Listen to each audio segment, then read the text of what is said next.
शांति। आज बाबा के 7 तारीख के महावाक्य हैं। बाबा ने कहा, मीठे बच्चे, बाप दूर देश से आए हैं तुम बच्चों के लिए नया राज्य स्थापन करने। तुम अभी स्वर्ग के लायक बन रहे हो। बाप दूर देश से आए हैं तुम बच्चों के लिए नया राज्य स्थापन करने। तुम अभी स्वर्ग के लायक बन रहे हो। प्रश्न है, जिन बच्चों का शिव बाबा में अटूट निश्चय है उनकी निशानी क्या होगी? जिन बच्चों का शिव बाबा में अटूट निश्चय है उनकी निशानी क्या होगी? तो उत्तर में बाबा ने बताया, वह आंख बंद करके बाबा की श्रीमत पर चलते रहेंगे। जो आज्ञा मिले कभी ख्याल भी नहीं आएगा कि इसमें कुछ नुकसान न हो जाए, क्योंकि ऐसे निश्चय बुद्धि बच्चों का रिस्पॉन्सिबल बाप है। उन्हें निश्चय का बल मिल जाता है। अवस्था अडोल और अचल हो जाती है। गीत है, तुम ही हो माता, तुम ही पिता हो। ओम शांति। यह महिमा किसकी सुनी? जिसको सिवाय तुम बच्चों के दुनिया में और कोई जानते नहीं है। यह है ऊंचते ऊंच बाप की महिमा। बाकी जिसकी भी महिमा करते हैं वे फालतू हो जाती है। ऊंचते ऊंच एक ही बाप है, लेकिन बाप की पहचान कौन देवे? खुद आकर आत्मा की और अपनी पहचान देते हैं। कोई भी मनुष्य को आत्मा की भी पहचान है नहीं। भल कहते हैं महान आत्मा, जीव आत्मा। शरीर जब छूट जाता है तो कहते आत्मा निकल जाती है। शरीर मुर्दा हो जाता है। आत्मा अविनाशी है, वह कभी खत्म नहीं होती। आत्मा जो स्टार मिसल है वह अति सूक्ष्म है, इन आँखों से देखने में नहीं आती है। कर्तव्य सब आत्मा करती है, परंतु घड़ी घड़ी देह अभिमान में आ जाते हैं तो कहते हैं मैं फलाना हूँ, मैं ये करता हूँ। वास्तव में करती सब आत्मा है। शरीर तो ऑर्गन्स हैं। ये साधु आदि भी जानते हैं कि आत्मा बहुत सूक्ष्म है, जो भ्रुकुटी के बीच में रहती है, परंतु उनको ये ज्ञान नहीं है कि आत्मा में ये पार्ट बजाने के संस्कार हैं। कोई कहते आत्मा में संस्कार होते नहीं, आत्मा निर्लेप है। कोई कहते संस्कारों अनुसार जन्म मिलता है। मतभेद बहुत है। यह भी किसको पता नहीं कि कौन सी आत्माएं 84 जन्म लेती हैं। तुम जानते हो कि सूर्यवंशियों को ही 84 का चक्र लगाना पड़ता है। आत्मा ही 84 का चक्र लगाए पतित बनती है। उनको अब पावन कौन बनाए? पतित पावन ऊंचते ऊंच एक ही बाप है। उनकी महिमा सबसे ऊंच है। 84 जन्म सब तो नहीं लेते। पीछे आने वाले तो 84 जन्म ले न सकें। सब इकट्ठे तो नहीं आते हैं। जो पहले पहले सतयुग में आएंगे, सूर्यवंशी राजे और प्रजा, उन्हों के 84 जन्म होते हैं। पीछे तो मनुष्यों की बहुत वृद्धि होती है ना। फिर कोई के 83, कोई के 80 जन्म होते हैं। वहाँ सतयुग में तो पूरी 150 वर्ष आयु होती है। कोई जल्दी मर ना सके। यह बातें बाप ही बैठ समझाते हैं। अब कोई परमपिता परमात्मा को नहीं जानते हैं। बाप कहते हैं कि जैसे तुम्हारी आत्मा है वैसे मेरी भी आत्मा है। तुम सिर्फ जन्म मरण में आते हो, मैं नहीं आता हूँ। मुझे बुलाते ही तब हैं जब पतित बनते हैं, जब बहुत दुखी हो जाते हैं तब बुलाते हैं। इस समय तुम बच्चों को शिव बाबा पढ़ा रहे हैं। कोई पूछते कि ये कैसे माने कि परमात्मा आते हैं, तो उनको समझाना है कि सब पुकारते हैं, हे पतित पावन आओ। अब वह है निराकार, उनको अपना शरीर नहीं है, आना भी है पतित दुनिया में, पावन दुनिया में तो नहीं आएंगे। ऐसे समझाना चाहिए। यह भी समझाना है कि परमात्मा इतना छोटा है जैसे आत्मा छोटी है, परंतु वह है मनुष्य सृष्टि का बीज रूप, नॉलेजफुल। बाप कहते हैं कि तुम मुझे परमपिता परमात्मा कहते हो, पुकारते हो तो जरूर आएंगे ना। गायन भी है कि दूर देश का रहने वाला आया देश पराए। अभी बाप द्वारा मालूम पड़ा है कि अभी हम पराए देश अर्थात रावण के देश में हैं। सतयुग त्रेता में हम ईश्वरीय देश अर्थात अपने देश में थे। फिर द्वापर से लेकर हम पराए देश पराए राज्य में आ जाते हैं, वाम मार्ग में आ जाते हैं। फिर भक्ति शुरू हो जाती है। पहले पहले शिव बाबा की भक्ति करने लग जाते हैं। वे लोग शिव का इतना बड़ा लिंग बनाते हैं, परंतु इतना बड़ा तो वह है नहीं। अभी तुमने समझा है कि आत्मा और परमात्मा में क्या फर्क है। वह नॉलेजफुल, सदा पावन, सुख का सागर, आनंद का सागर है। ये परम आत्मा की महिमा है ना। अब बुलाते हैं कि हे पतित पावन आओ। वह है परम पिता जो कल्प कल्प आते हैं। दूर देश के रहने वाले मुसाफिर को बुलाते हैं, उनकी महिमा गाते हैं। ब्रह्मा सरस्वती को तो बुलाते नहीं हैं, पुकारते हैं निराकार परमात्मा को। आत्मा बुलाती है कि दूर देश के रहने वाले अब आओ देश पर आए, क्योंकि सब पतित बन चुके हैं। मैं भी आऊँगा तब जब रावण राज्य खत्म होना होगा। मैं आता भी हूँ संगम युगे, यह किसी को भी पता नहीं है। कहते भी हैं कि वे परम आत्मा बिंदी है। आजकल फिर कहते हैं आत्मा सो परमात्मा, परमात्मा सो आत्मा। आत्मा सो परमात्मा हो न सके। आत्मा परमात्मा दोनों अलग अलग हैं। रूप दोनों का एक जैसा है, परंतु आत्मा पतित बनती है। 84 जन्मों का पार्ट बजाना पड़ता है। परमात्मा जन्म मरण रहित है।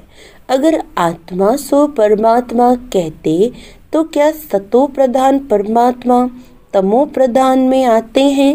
नहीं, यह हो न सके। बाप कहते हैं कि मैं आता हूँ सर्व आत्माओं की सर्विस करने।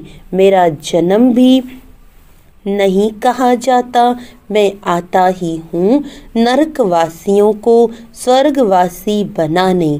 पराए देश में आए हैं अपना स्वर्ग स्थापन करने। बाप ही आकर हमको स्वर्ग का लायक बनाते हैं। यह भी समझाया है कि और आत्माओं का पाठ अपना अपना है। परमात्मा जन्म मरण रहित है, आते भी जरूर हैं। तब तो शिवरात्रि मनाते हैं, लेकिन वे कब आए ये कोई नहीं जानते। ऐसे ही शिव जयंती मनाते आए हैं। जरूर संगम पर आए होंगे स्वर्ग स्थापन करने, पतितों को पावन बनाने। जरूर संगम पर आएंगे ना। पावन सृष्टि है स्वर्ग, कहते हैं पतित पावन आओ। फिर जरूर पतित दुनिया के विनाश का समय होगा, तब ही पावन दुनिया स्थापन करेंगे। युगे युगे तो नहीं आते, बाप कहते हैं मुझे संगम पर ही आकर पतित दुनिया को पावन बनाना है। ये पराया देश है, रावण का देश, परंतु ये कोई मनुष्य थोड़ी जानते हैं कि रावण का राज्य चल रहा है। कब से ये रावण राज्य शुरू हुआ कुछ भी पता नहीं। पहली मुख्य बात आत्मा और परमात्मा का राज समझना है, फिर समझाना है कि वह कल्प के संगम युग पर आते हैं पावन बनाने। यह काम उनका ही है। यह काम बाबा कहते बाबा का ही है, न कि श्री कृष्ण का। श्री कृष्ण तो खुद ही 84 जन्म ले नीचे उतरते हैं। सूर्यवंशी सब नीचे उतरते हैं। झाड़ आधा ताजा आधा पुराना थोड़े ही होगा। जड़ी भूत अवस्था सबकी होती है। कल्प की आयु का भी मनुष्यों को पता नहीं है। शास्त्रों में लंबी चौड़ी आयु दे दी है। ये बाप ही बैठ समझाते हैं। इसमें और प्रश्न उठ न सके। रचता बाप सच ही बोलते हैं। हम इतने बीके हैं, सब मानते हैं तो जरूर है, तब तो मानते हैं। आगे चल जब निश्चय होगा तो समझ में भी आ जाएगा। पहले मनुष्यों को ये समझाना है कि परम पिता परमात्मा निराकार दूर देश से आए हैं, परंतु किस शरीर में आए, सूक्ष्म वतन में आकर क्या करेंगे। जरूर यहाँ आना पड़ेगा। प्रजापिता ब्रह्मा भी यहाँ चाहिए। ब्रह्मा कौन है ये भी बाप बैठ समझाते हैं। जिसमें प्रवेश किया है वे अपने जन्मों को नहीं जानते थे तो बच्चे भी नहीं जानते थे। बच्चे भी तब बनते जब मैं एडॉप्ट करता हूँ। मैं इन यानी साकार सहित बच्चों को समझाता हूँ कि क्या तुम अपने जन्मों को भूल गए हो। अभी सृष्टि का चक्र पूरा होता है, फिर रिपीट होगा। मैं आया हूँ पावन बनाने के लिए, राजयोग सिखाने। पावन बनने का और कोई रास्ता नहीं है। अगर यह राज मनुष्य जानते तो गंगा आदि पर स्नान करने, मेले आदि पर जाते नहीं। इन पानी की नदियों में तो सदैव स्नान करते रहते हैं। द्वापर से लेकर करते आए हैं। समझते हैं कि गंगा में डुबकी मारने से पाप नाश होंगे, परंतु कोई के भी पाप नाश बाबा कहते को परंतु कोई के भी पाप नाश नहीं होते हैं। पहले तो आत्मा और परमात्मा का ही राज बताओ। आत्मा ही परमात्मा बाप को पुकारती हैं। वह निराकार है, आत्मा भी निराकार है। इन ऑर्गन्स द्वारा आत्मा पुकारती है। भक्ति के बाद भगवान को आना है। यह भी ड्रामा में पार्ट है। बाप कहते हैं मुझे नई दुनिया स्थापन करने आना पड़ता है। शास्त्रों में भी है कि भगवान को संकल्प उठा तो जरूर ड्रामा प्लान अनुसार संकल्प उठा होगा। आगे इन बातों को थोड़े ही समझते थे, दिन प्रतिदिन समझते जाते हैं। बाप कहते हैं मैं तुमको नई गुह्य बातें सुनाता हूँ। सुनते सुनते समझते जाते हैं। आगे ऐसे नहीं कहते थे कि शिव बाबा पढ़ाते हैं। अब तो अच्छी रीति समझ गए हैं और भी समझने का बहुत पड़ा है। रोज समझाते रहते हैं कि कैसे किसको समझाना चाहिए। पहले यह निश्चय करें कि बेहद का बाप समझाते हैं तो वह जरूर सत्य बताएंगे। इसमें मूंझने की भी बात नहीं।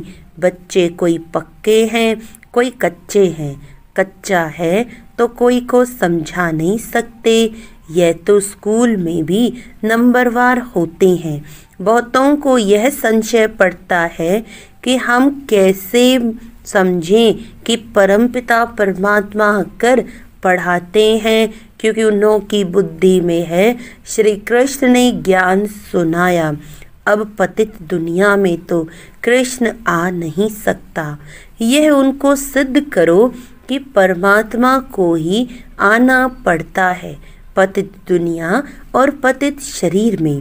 बाप यह भी समझते हैं कि हर एक की अपनी अपनी बुद्धि है। कोई तो झट समझ जाते हैं, जितना हो सके समझाना है। ब्राह्मण सब एक जैसे नहीं होते हैं, परंतु देह अभिमान बच्चों में बहुत है। ये बाबा भी जानते हैं कि नंबरवार हैं। डायरेक्शन पर बच्चों को चलना पड़े। बड़ा बाबा जो कहे वह मानना चाहिए। गुरुओं आदि की तो मानते आए हो। अब बाप जो स्वर्ग में ले जाने वाला है, उनकी बात तो आंख बंद कर माननी चाहिए, परंतु ऐसे निश्चय बुद्धि है नहीं। भल उसमें नुकसान हो या फायदा हो, मान लेना चाहिए। भल समझो नुकसान भी हो जाए, फिर भी बाबा कहते हैं ना, हमेशा ऐसे समझो कि शिव बाबा ही कहते हैं। ब्रह्मा के लिए मत समझो, रिस्पॉन्सिबल शिव बाबा होगा। उनका यह रथ है, वह ठीक कर देंगे। कहेंगे कि मैं बैठा हूँ। हमेशा समझो कि शिव बाबा ही कहते हैं। ये कुछ नहीं जानते, ऐसे ही समझो। एक तरफ तो निश्चय रखना चाहिए। शिव बाबा कहते मेरा मानते रहो तो तुम्हारा कल्याण होता रहेगा। यह ब्रह्मा भी अगर कुछ कहते हैं तो उनका भी रिस्पॉन्सिबल मैं हूँ। तुम बच्चे फिक्र नहीं करो। शिव बाबा को याद करने से अवस्था और पक्की होती जाएगी। निश्चय में विकर्म भी विनाश होंगे, बल भी मिलेगा। जितना बाबा को याद करेंगे उतना बल जास्ती मिलेगा। जो श्रीमत पर चल सर्विस करते हैं वही ऊंच पद पाएंगे। बहुतों में देह अभिमान बहुत रहता है। बाबा देखो सब बच्चों से कैसे प्यार से चलता है। सबसे बात करते रहते हैं। बच्चों से पूछते हैं कि ठीक बैठे हो, कोई तकलीफ तो नहीं है। लव होता है बच्चों के लिए। बेहद के बाप को बच्चों के लिए बहुत बहुत लव है। जो जितनी श्रीमत पर सर्विस करते हैं उस अनुसार लव रहता है। सर्विस में ही फायदा है। सर्विस में हड्डियां देनी है। कोई भी काम करते रहेंगे तो वह दिल पर भी रहते हैं कि यह बच्चा फर्स्ट क्लास है, परंतु चलते चलते किसी पर ग्रहचारी भी बैठती है। माया का सामना होता है ना, ग्रहचारी के कारण फिर ज्ञान उठा नहीं सकते। कई तो फिर कर्मणा सेवा अथक होकर करते हैं। तुम्हारा काम है सबको सुखधाम का मालिक बनाना, किसको दुख नहीं देना। ज्ञान नहीं है तो फिर बहुत दुख देते हैं। फिर कितना भी समझाओ तो समझते नहीं। पहले पहले समझानी देनी है आत्मा और परमात्मा की। कैसे आत्मा में 84 जन्मों का पाठ भरा हुआ है, जो अविनाशी पाठ है, कभी बदलने का नहीं है। ड्रामा में नोंधा हुआ है यह निश्चय वाला, कभी हिलेगा नहीं। बहुत हिल जाते हैं। पिछाड़ी में जब भंबोर को आग लगेगी तब अचल बन जाएंगे। अभी तो बहुत युक्ति से समझाना है। अच्छे अच्छे बच्चे तो सर्विस पर रहते हैं, दिल पर चढ़े रहते हैं, बहुत तीखे जाते रहते हैं, बहुत मेहनत करते हैं। उनको सर्विस का बहुत शौक रहता है। जिनमें जो गुण है वह बाबा वर्णन करते हैं। अच्छा, मीठे मीठे सिकिलदे रूहानी बच्चों प्रति बाप दादा माता पिता बाप दादा का याद प्यार और गुड मॉर्निंग। रूहानी बाप की रूहानी बच्चों को नमस्ते। हम रूहानी बच्चों की रूहानी बाप दादा को याद प्यार गुड मॉर्निंग, नमस्ते नमस्ते नमस्ते जी। धारणा के लिए मुख्य सार है, सर्विस में हड्डियां देनी है, किसी भी बात में संशय नहीं उठाना है, सबको सर्विस से सुख देना है, दुख नहीं। दूसरी पॉइंट है, निश्चय के बल से अपनी अवस्था को अडोल बनाना है। जो श्रीमत मिलती है उसमें कल्याण समाया हुआ है, क्योंकि रिस्पॉन्सिबल बाप है, इसीलिए फिक्र नहीं करना है। वरदान है, सहज योग को नेचर और नेचुरल बनाने वाले हर सब्जेक्ट में परफेक्ट भव। सहज योग को नेचर और नेचुरल बनाने वाले हर सब्जेक्ट में परफेक्ट भव। जैसे बाप के बच्चे हो, इसमें कोई परसेंटेज नहीं है।